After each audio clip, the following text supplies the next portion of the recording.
Arquitetura colonial, oficial e religiosa. As ordens religiosas contribuíram para a expansão das terras no interior. Essas edificações religiosas podem ser classificadas em três fases distintas, sendo elas: presença das ordens religiosas no litoral e chegada dos jesuítas em Salvador. A segunda fase é a expansão das ordens e a terceira, o aumento do prestígio das ordens terceiras. A Ordem do Carmo era dividida em carmelitas calçados e descalçados. Os calçados chegaram ao Brasil em 1580, expandindo em boa parte do território, enquanto os descalços fundaram apenas 2 conventos. Os carmelitas calçados tiveram fundações nas capitais do norte e ao sul do país, sendo dividida em 3 períodos administrativos, sendo eles: Vigário, teve sua sede num convento em Olinda e em um convento em Salvador, e em 1685 separou em 2 vigárias localizadas em Rio de Janeiro, Bahia e Pernambuco. No início do século XVIII, a Vigária da Bahia e Pernambuco já administrava bastantes edifícios religiosos. Ordem Beneditina chegou no Brasil em 1581 em Salvador, com a intenção de hospedar peregrinos e viajantes em seus mosteiros, dando assistência e promovendo o ensino. A Ordem Franciscana foi criada como uma ordem de irmãos que assumiu a missão de viver e pregar o Evangelho. A Ordem Franciscana chegou na segunda fase. Em seus conventos seguiam um partido tradicional composto por igrejas com naves únicas alongadas, precedidas por um pórtico com arcada em arcos plenos, sempre com um número ímpar de vãos. Jesuítas. A Ordem Jesuíta desenvolveu ações importantes na educação, arquitetura e arte. Nos seus quadros, representa a elite, tem características de muita cultura, como ação importante na Europa. A intenção era catequizar. A igreja tinha que catequizar os índios como missão. Pensavam estar levando a salvação aos indígenas, pois a fé era o caminho da redenção, e os indígenas também se livravam da escravidão. Chegam em 1549 no Brasil e contribuem com a construção das igrejas, primeiramente em Salvador e depois em outras regiões. A igreja dispõe de recursos financeiros, o que possibilita melhores construções e técnicas, liderado por Manuel Nóbrega nas primeiras construções. A primeira igreja, a Igreja da Ajuda, era toda de taipa e durou pouco tempo. Depois inaugurada em 1572, uma igreja definitiva. A principal característica é a presença de uma grande nave central retangular, conjunto de capelas laterais intercomunicantes, sendo projetada por Francisco Dias. Depois temos o Colégio de Salvador. Funcionava como uma espécie de seminário para a formação do clero e dos próprios jesuítas. Estipularam a solidez, solidariedade religiosa, funcionalidade e higiene sobre o aparato decorativo, distribuição em quadra, utilizações distintas ao culto religioso, ao trabalho, à residência e subsistência, formato de quadra onde a igreja ocupava um dos 4 cantos da quadra e a residência ou o colégio as outras 3. Apresentava forte tradição barroca, mas com elementos do período rococó. A Igreja da Ordem Terceira do Carmo foi fundada em 1648 de maneira provisória. O lançamento de sua pedra fundamental foi em 1755, com fachada verticalizada, o frontispício em granito, linhas de pilastras jônicas contrastam com o frontão barroco.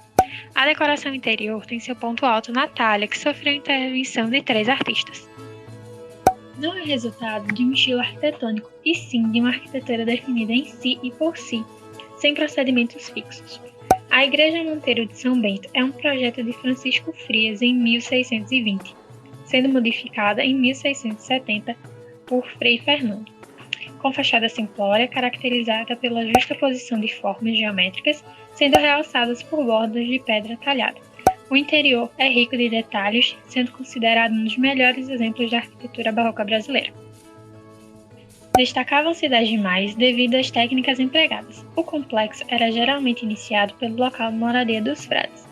A Igreja de São Francisco de Assis é uma obra de Aleijadinho de 1766.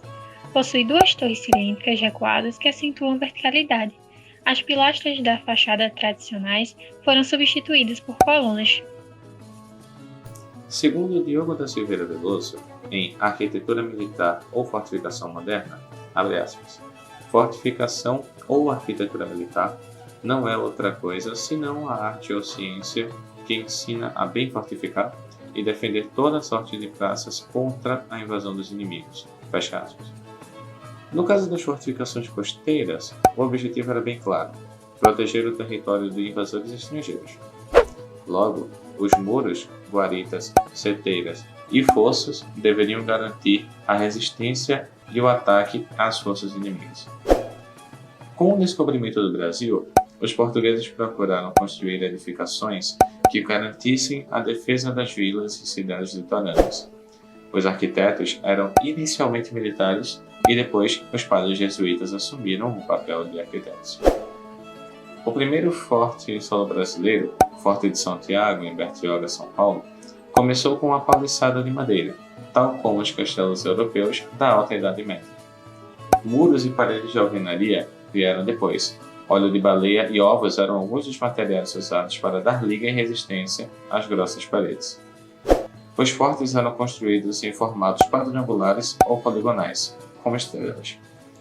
Às vezes, o relevo do local forçava uma adaptação e fuga do formato regular, gerando algumas situações curiosas.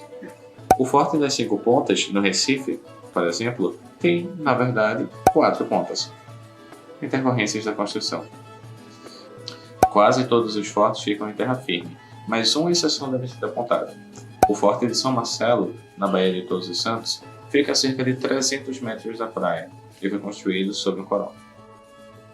Além de José Antônio Caldas, também podemos mencionar José Fernandes Pinto Apuim, um militar de nacionalidade portuguesa, que foi um dos principais nomes da arquitetura no século XVIII, no Brasil colonial. E também Francisco João Rócio, outro engenheiro militar de origem portuguesa. Projetado por José Fernandes Pinto Apuim, o Palácio dos Governadores fica localizado em Vila Rica do Pilar, em Ouro Preto, Minas Gerais. Apesar do caráter civil de ser um palácio, a estrutura apresenta elementos e funções de fortificações, conforme orientou Apuim em uma carta enviada para o remetente da obra.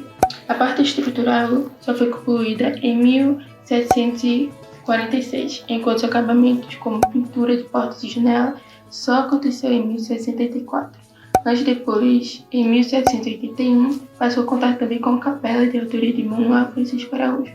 Porém, a mesma e o jardim interno foram demolidos para a adaptação do edifício, para incluir a Escola de Minas e Metalúrgica, que funciona até hoje. Corta.